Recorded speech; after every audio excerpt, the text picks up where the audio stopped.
noches con todos, bienvenidos a un programa más de Daily Human Rights Ecuador. En este capítulo de hoy nos centraremos en la Corte Interamericana de Derechos Humanos. Para ponerlos en contexto a los oyentes que no se encuentran familiarizados con nuestro programa. Este es un órgano judicial autónomo, por el cual los estados partes están prácticamente obligados a hacer prevalecer los derechos prescritos de la Convención Americana de Derechos Humanos, o también conocida como el Pacto de San José de Costa Rica. Sin nada más que agregar, comencemos. El día de hoy tenemos como invitada a una de nuestras más fieles oyentes. Hola, Ariana. Hola, Ariana, ¿cómo estás? Hola, bien, ¿y tú? Perfecto. ¿Qué tema de la CIDH quisieras abordar el día de hoy? Me encantaría conocer más acerca de la Convención Americana de Derechos Humanos, particularmente el derecho a la integridad personal. Me parece que es un derecho inmerso en casi todos los casos. Excelente. Comencemos con las preguntas. Lo primero que me gustaría saber es ¿qué estados forman parte de esta organización? Porque creo que es una organización. Los estados que conforman parte de esta organización, de los estados americanos, son Argentina, Barbados, Bolivia, Brasil, Chile, Colombia, Costa Rica, Ecuador, El Salvador, Guatemala, Haití, Honduras, México, Nicaragua, Panamá, Paraguay, Perú, República Dominicana, Surinam y Uruguay. Pero, ¿en qué nos ayuda o afecta como país formar parte de estos 20 países conformes con esta línea jurisprudencial internacional? Comenzaré primero citando a lo que hace un año dijo la Corte Interamericana de Derechos Humanos en uno de sus videos subidos a su canal de YouTube. Desde hace más de 40 años, juntas y juntos, trabajamos por la protección de los derechos humanos en América Latina y el Caribe. En un repositorio de la Universidad San Francisco de Quito, existe un artículo escrito por María Belén Vallejo Paz, el cual se titula El Ecuador ante la Corte Interamericana de Derechos Humanos, una mirada política a la ejecución de sentencias. En este pude encontrar un poco más acerca del tema. Ahora bien, respondiendo a tu pregunta, ¿el Ecuador como país ser parte de esta Convención de Derechos Humanos es más bien como una garantía hacia todos los ciudadanos, ya que como esta Corte es la máxima instancia de justicia para alegar por los derechos que creemos que están siendo vulnerados? Cuando nosotros acudimos a la CIDH ya no es como una persona natural o jurídica, más bien es cuando consideramos que nuestro derecho que primeramente fue vulnerado por la Corte Nacional de Justicia o algún otro órgano inferior, luego por la Corte Constitucional. Entonces, al no recibir una respuesta favorable y ninguna de las autoridades o servidores públicos hacen algo para reparar este derecho, restituir o aceptar que se nos dé una indemnización, es ahí cuando entra la CIDH, con el fin de ayudar a todas estas personas a las cuales sus derechos siguen siendo fuertemente vulnerados. Pero, ¿por qué llegar hasta esta instancia si ya en los anteriores procesos no se hizo nada para reparar el derecho vulnerado? ¿Quién te asegura que ahora el derecho sí será reparado?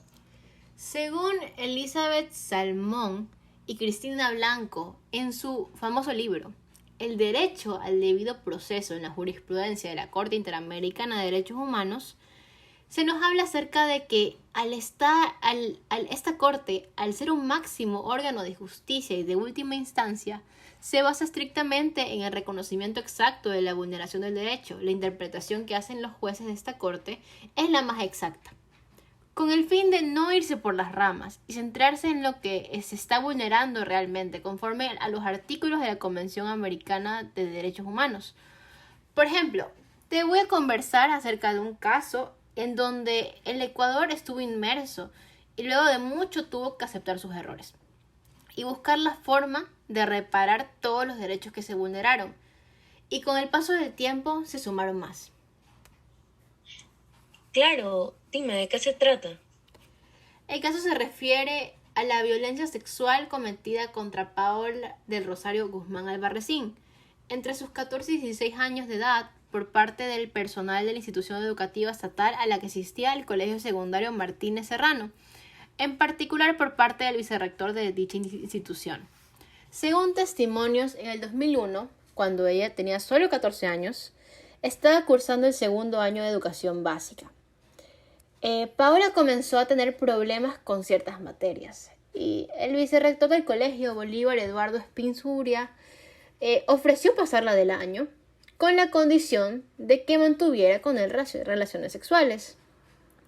Una prima política de Paola declaró ante el Ministerio Público que el adolescente les había informado que les faltaban puntos para pasar el año, pero que ella iba a ver cómo arreglaba el asunto. Que no se preocuparan, porque ella tenía un padrino dentro del colegio. El 12 de diciembre, Paola ingiere unas pastillas con el fin de acabar con su vida y se dirige al colegio. Al llegar al colegio, le cuenta a sus amigas lo que había hecho. Por quién sabe si estaba arrepentida. Informaban las autoridades del colegio y la llevaron a la clínica. El 13 de diciembre del 2002, en horas de la mañana, ella fallece. Ella murió en la clínica Kennedy, en la ciudad de Guayaquil, a consecuencia de una intoxicación con fósforo blanco voluntariamente ingerido. El 17 de diciembre del 2002, el padre de Paola denunció ante la Fiscalía del Guayas la muerte de su hija, pidiendo que se investigue la responsabilidad del vicerrector en ese suceso, ya que ella aseguraba que esto había ocurrido por una decepción amorosa y luego agregó la violencia sexual en contra del mismo. El 18 de septiembre de 2008 se declaró prescrita la acción penal a solicitud de la defensa y luego cesaron todas las medidas en contra del imputado. ¿Qué quiere decir eso? Según Arnold Espinosa, en su artículo llamado La cesación de la prisión preventiva por mínima lesividad como manifestación del derecho procesal penal del enemigo, él nos dice que siempre que existan las pruebas necesarias para poder inculpar a alguien, este debe ser investigado, aún más para conocer con exactitud toda la situación y que el juez de instancia pueda tomar una decisión motivada. ¿Y por qué se suman más derechos vulnerados? Eso dijiste hace un momento y no lo entendí. Porque ya no solo estábamos hablando de la violación y muerte de Paola Guzmán, ahora también se vulneró el derecho a la integridad personal de Paola y su familia. Creo que uno de los derechos más predominantes en esta sentencia sí es la violación a la integridad personal. ¿Estás de acuerdo con eso?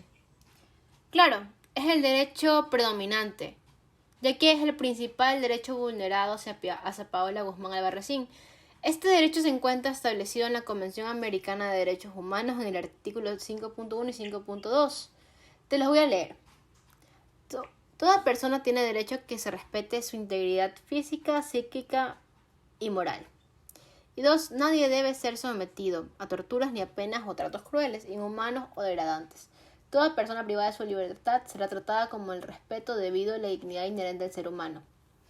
Alfonso Gómez Méndez y Pablo González Mongui, en su libro Delitos contra la vida y la integridad personal, nos conversa acerca de la importancia de estos dos derechos. El derecho a la integridad personal es aquel derecho humano fundamental que tiene su origen en el respeto a la vida y sano desarrollo de ésta. El ser humano, por el hecho de ser tal, tiene derecho a mantener y conservar su integridad física, psíquica y moral. Por otro lado, te voy a comentar sobre los principales instrumentos internacionales que tenemos. En estos están la Convención Americana sobre Derechos Humanos, la Declaración Universal de los Derechos Humanos, la Convención contra la Tortura y otros tratos o penas crueles, inhumanas o degradantes, y la Convención Interamericana para prevenir y sancionar la tortura. Convención Internacional para la Protección de todas las personas contra la desaparición forzosa y por último la Convención de Belém do Pará, en donde no solo engloba el derecho de integridad personal como tal, también basándose en los derechos que toda mujer debe tener para llevar una vida sin violencia. Y dentro del ordenamiento jurídico ecuatoriano, ¿dónde podemos encontrar prescrito el derecho a la integridad personal? En la Constitución de la República del Ecuador podemos encontrar en el artículo 45 acerca del derecho a la integridad personal y específicamente en cuanto a menores de edad. El artículo 45 te lo voy a leer también. Las niñas, niños y adolescentes gozarán de los derechos comunes del ser humano, además de los específicos de su edad. El Estado reconocerá y garantizará la vida, incluido el cuidado y protección desde la concepción. Las niñas, niños y adolescentes tienen derecho a la integridad física y psíquica, a su identidad, nombre y ciudadanía, a la salud integral y nutrición, a la educación y cultura, al deporte y recreación, a la seguridad social, a tener una familia y disfrutar de la convivencia familiar y comunitaria, a la participación social, al respeto de su libertad y dignidad, a ser consultados en los asuntos que les afecten, a educarse de manera prioritaria en su idioma y en los contextos culturales propios de sus pueblos y nacionalidades, y a recibir información acerca de sus progenitores o familiares ausentes, salvo que fuera perjudicial para su bienestar. El Estado garantizará su libertad de expresión y asociación, el funcionamiento libre de los consejos estudiantiles y además de formas asociativas. No sabía que existía un derecho específicamente de la integridad personal basándose en los menores de edad. Había olvidado que Paola era una menor de edad. Y este derecho existía cuando Paola Albarracín fue violada por el vicerrector de su colegio, del colegio donde estudiaba. Claro que sí. Ese derecho se encontraba dentro de nuestras instituciones jurídicas. Y no solo eso, sino que también ya éramos parte de la Convención Americana de Derechos Humanos. Entonces, ¿por qué tuvo que llegar hasta la mayor instancia para que al final el derecho que se consideraba vulnerado, y que todos sabíamos que así lo era, el proceso no fue resuelto por las otras instancias? ¿Qué pasó? Es aquí donde aún más tomamos en cuenta el derecho a la integridad personal de Paola Guzmán Albarracín, ya que su madre, al exigir justicia por la muerte de su hija, provocada por la extorsión del vicerrector del colegio, la integridad personal, tanto de la fallecida como de su familia, fue fuertemente vulnerada. En el caso de Paola, al haber pasado por una situación tan horrible como la que pasó, ser violada por alguien, con el fin de pasar el año y luego su familia a reclamar justicia y no poder sentirse tranquilos, ya que ese hombre seguía libre. El nombre de su hija seguía sucio, ya que para las autoridades no existía una violación como tal. Wow, qué impactante. Sí, la verdad que sí lo fue. Aquí en Ecuador, no todos los casos contra la violencia hacia la mujer se resuelven por medio de la CIDH. Es decir, que sí existe un buen sistema jurisprudencial. En una nueva obra llamada La Corte dice, escrita por Verónica Hernández y Álvaro Contreras, nos detallan y desglosan sentencias de la Corte Constitucional del Ecuador. Por ejemplo, en una de las sentencias de la Corte Constitucional nos habla de que el Comité de la CEDAW ha reconocido la violencia por razón de género contra las mujeres está arraigada por las normas sociales, la necesidad de afirmar el poder, imponer papeles de género, castigar lo que se considera un comportamiento inaceptable de las mujeres. Pero respondiendo a tu pregunta, sí existe una buena función de las autoridades públicas, con el fin de una eliminación de la violencia de la mujer. Y bueno, Ariana, te quería agradecer por ser nuestra primera invitada a este segmento y por acompañarnos el día de hoy.